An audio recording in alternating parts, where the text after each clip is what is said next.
how much should I be paying attention to this whole AI thing? Like, how much is it really a problem for me as a tech worker, and something I should be preparing for? I.e., is it legitimately going to replace me at some point?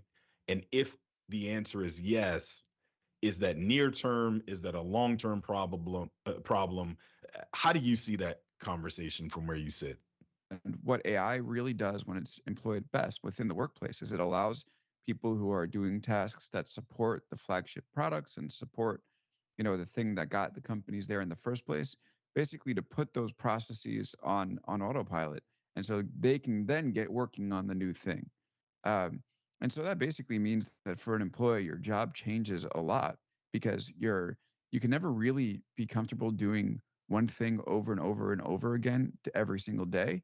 But there's a lot of opportunity because every time there's a change and every time there's the shift and a new initiative, there's room for growth in your career, being able to be promoted, wage increases because your company is more productive and more strategic roles. And to me, that's extremely exciting. That's a much more subdued answer than I expected from you, because I saw your response to the journal article a few days ago that That's what I was talking about, the that tweet. But really go ahead. Yeah. overstated that. Yeah, yeah. And so I actually Mhm. am impressed that you were able to answer that as calmly as you did.